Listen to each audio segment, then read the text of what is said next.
again for that update. A lot of sunshine on the way this morning, looking really nice around the area. And I like where it's going to be cool for the.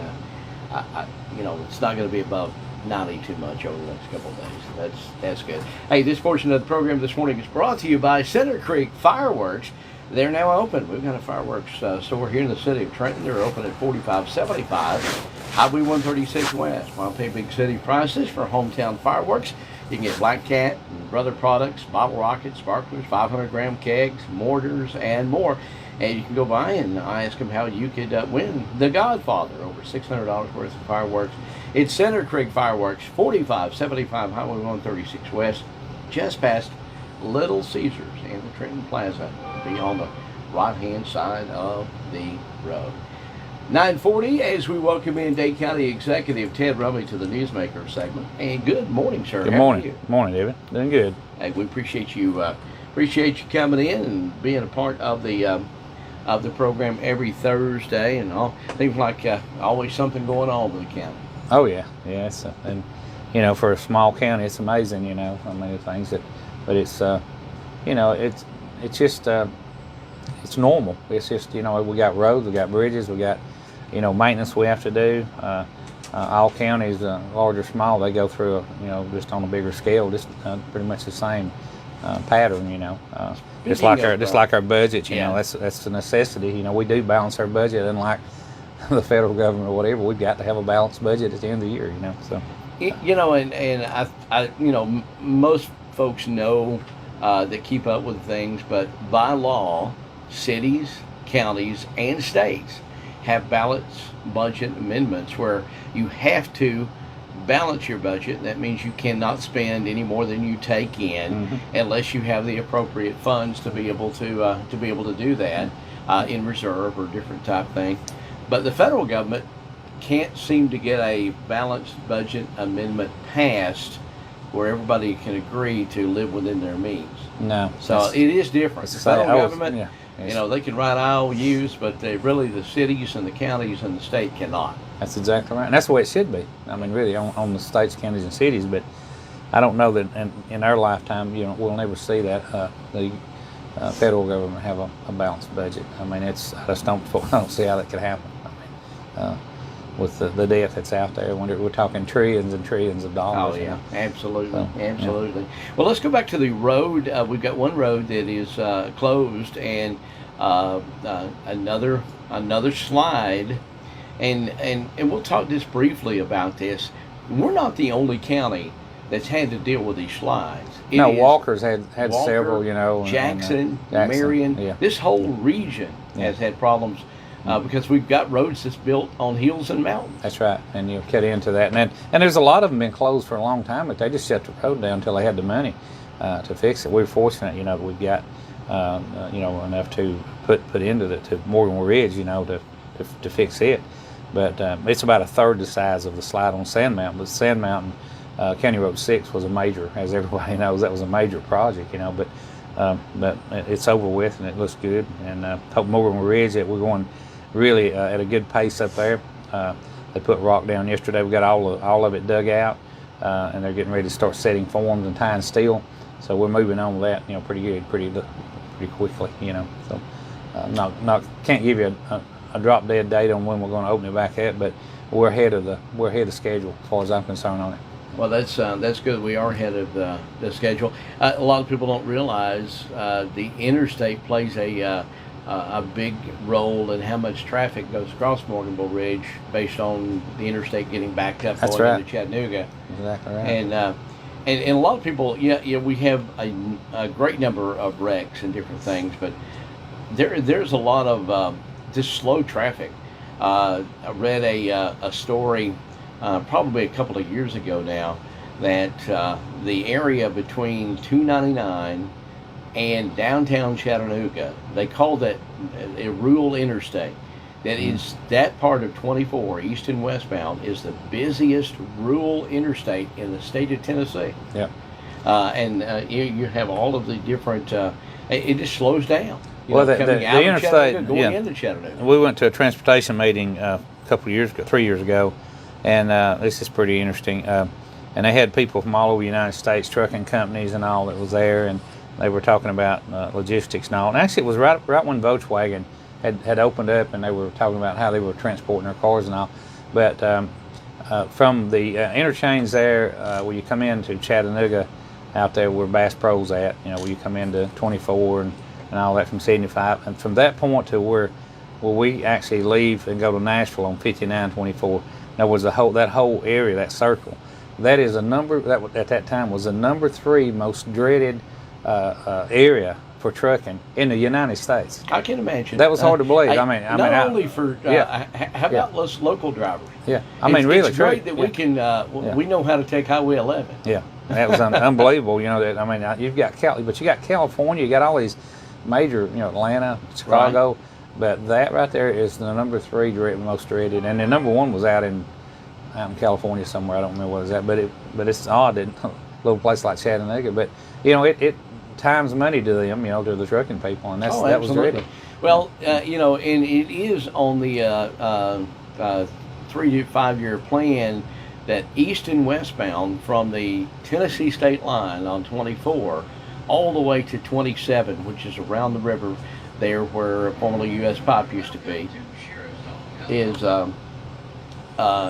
due to be 3 laned both ways. Yeah. So they're going to be adding a lane yeah. right at our state line all the way into downtown Chattanooga. Yeah. So, and once that starts, of course, that's going to be construction and going to slow it down even more. But after that, they're hoping that it's going to relieve a lot of the congestion that we see on 2459 in Georgia. Yeah. So that's good. I mean, but it is going to be done. But the immediate problem is going to be more road construction. Yeah. For sure.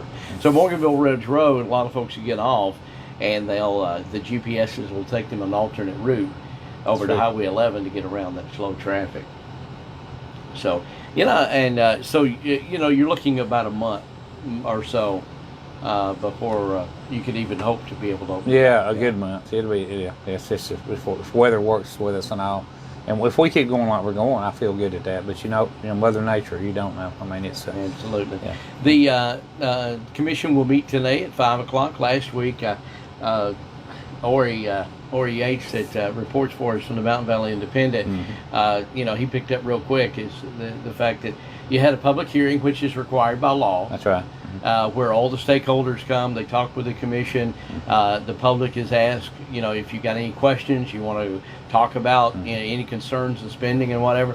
There was no public showed up. Well, we had a room full. We had a room full of the people, our elected officials, all elected officials. But nobody came in to really complain or what, whatever. So I guess that's a good thing.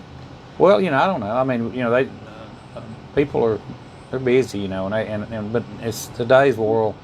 People keep up with it online, I mean, they don't, we're just now going out of COVID and all, and there's been a lot of years there was not, but maybe 2 or 3 people there to ask questions, and mainly that was toward the larger number, like the sheriff's department or jail, but we balanced the budget, we got it balanced, and I'll present it to the commission tonight, and myself and Don. So this evening will be a vote.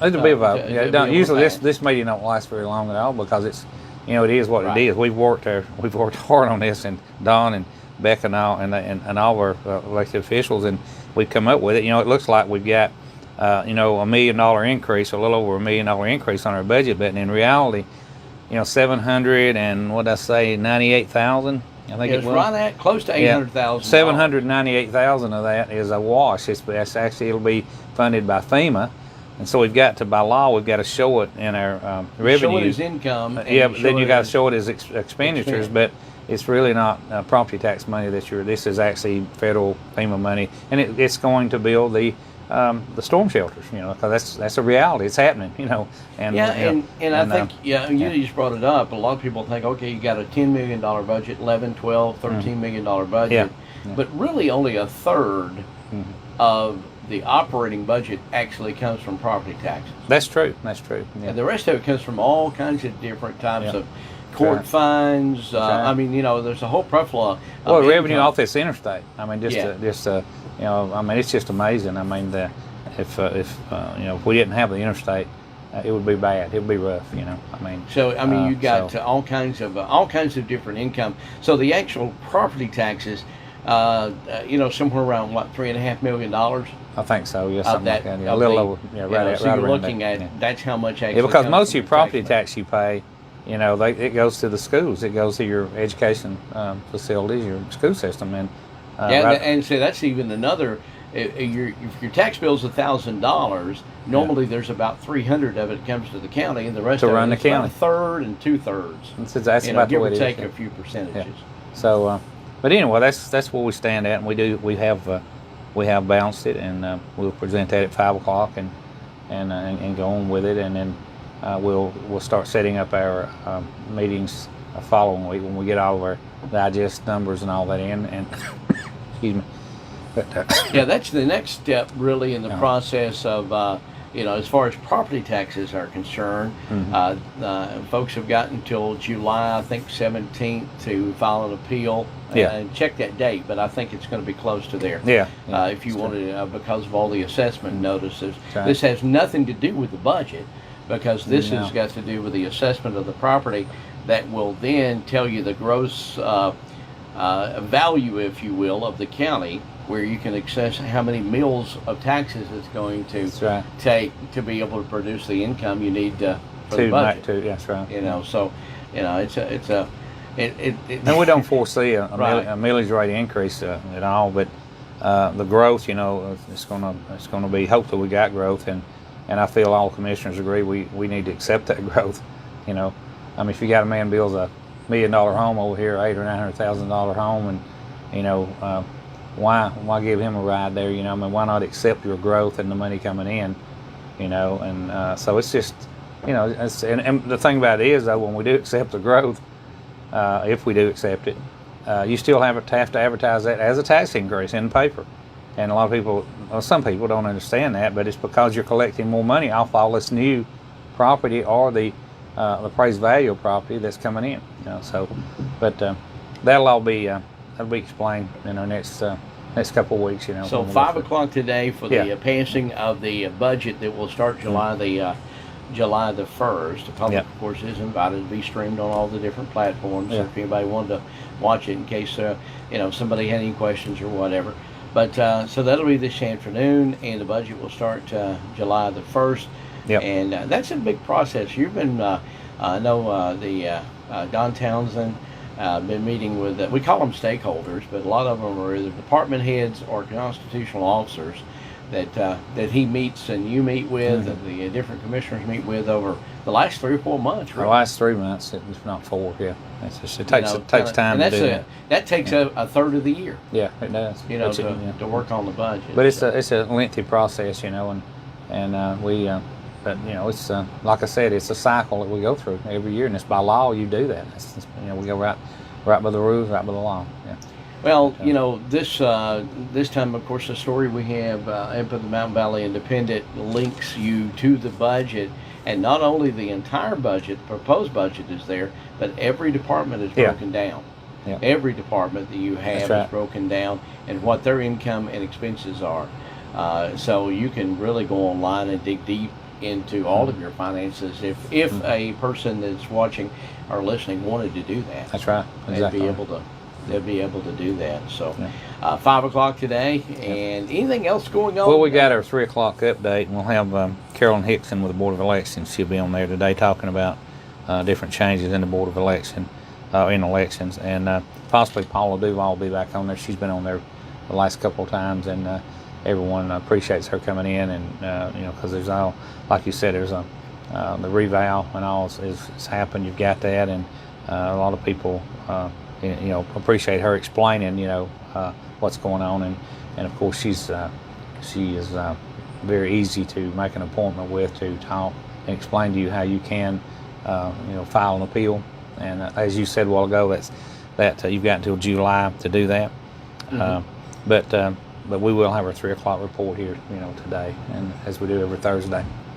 But and bear with us on Morganville Ridge Road. We got mainly the people that we've had complaining about it is people that that don't know that it's closed. Coming from the mountain, going to work or whatever, and they go up and they haven't heard it on the radio, haven't seen it in the paper or whatever. But and of course when they shut the interstate down. But it's a necessary thing we've got to do, and we're moving right along with it, just like County Road 6, and we'll have it open before long. One of the south end where you're where you live, one of our former commissioners. Yeah, Ricky family. Breeden. His wife passed away. Missy, and she's battled cancer for a year or so, and our prayers are with Ricky, with Rick Breeden, and they're special people. That whole family. I've known them all my life. I've known Ricky's family, and I've known Missy's family since I was old enough to know anyone. And it's sad. It's a sad thing. But I'd like for everyone to pray for that family. They're going through a hard time, as many around. Jeff Everett, the Everett family. Yeah. It's another family I've known all my life. And it's just so sad. And it's just, I don't know. It just you seems like when it rains it pours.